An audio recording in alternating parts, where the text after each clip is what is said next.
Assalamualaikum warahmatullahi wabarakatuh. Saya Hamzah Tegarasari, mahasiswa dari Universitas Muhammadiyah Surabaya. Pada kesempatan kali ini saya akan memberikan penilaian terhadap cerpen yang berjudul Harta, Tahta, Sama Rata. Cerpen ini sebelumnya telah dipaparkan oleh Saudara Abdurrahman Nafis di channel YouTube-nya. Dan saya saat ini akan memberikan penilaian terhadap cerpen tersebut. Oke, dalam melakukan penilaian kali ini saya memiliki 5 indikator ya. Dimana yang pertama itu saya akan melihat ketepatan pemilihan tema atau judul. Lalu yang kedua saya akan melihat nilai amanat, lalu ketepatan sudut pandang, deskripsi fisik tokoh utama, serta deskripsi watak tokoh utama. Ada 5, seperti itu. Penilaian ini sendiri akan saya gambarkan melalui skor ya, dimana skornya itu akan saya berikan dari skala 1 sampai 5. 1 untuk nilai terendah, 5 untuk nilai tertinggi, begitu. Oke, untuk indikator pertama, ketepatan pemilihan tema atau judul, itu saya berikan skor 4 dari 5. Saya menilai tema ceritanya ringan dan enak untuk dinikmati dikala ingin bersantai. Tidak melulu menceritakan permasalahan yang pelik, yang sulit untuk dipecahkan permasalahannya, sehingga ya tema ceritanya enak, ringan, dan paling tepat dinikmati ketika bersantai, begitu.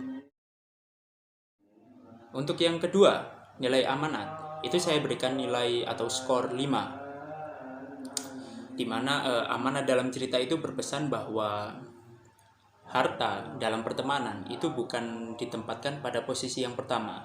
Dalam pertemanan itu kan yang penting itu ya saling memberikan manfaat dan bekerja sama sebagai makhluk sosial.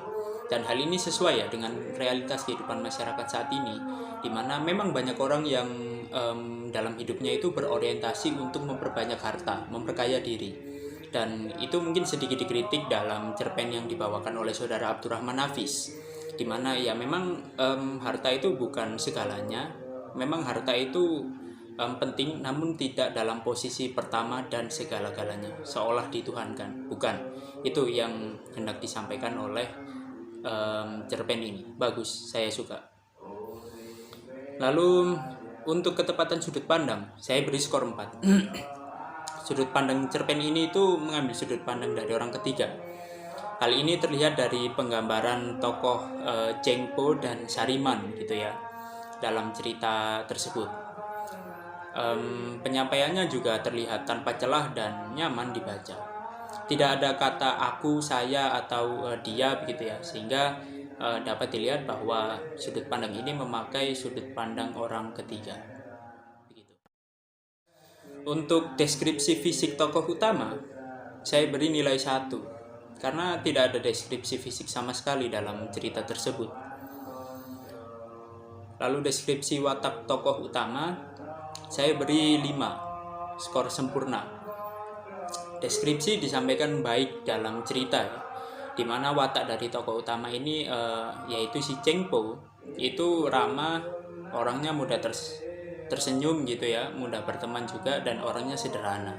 Meskipun ya saya nilai ada sedikit poin yang janggal ya terkait dengan pertemuan tokoh Chengpo dan Sariman gitu, dimana kedua orang ini asing tapi tiba-tiba ada pertemuan yang sedikit tidak normal dan akhirnya mereka berteman. Sedikit mencurigakan sebenarnya, maksudnya dari segi model pertemuannya. Apabila kita lihat di realitas sosial, apabila hal itu terjadi, itu sebenarnya patut dicurigai sebagai tindakan yang bisa mengarah pada kriminalitas. Kan aneh kalau semisal kita lihat ada orang asing tiba-tiba mengikuti dan mengajak berteman begitu.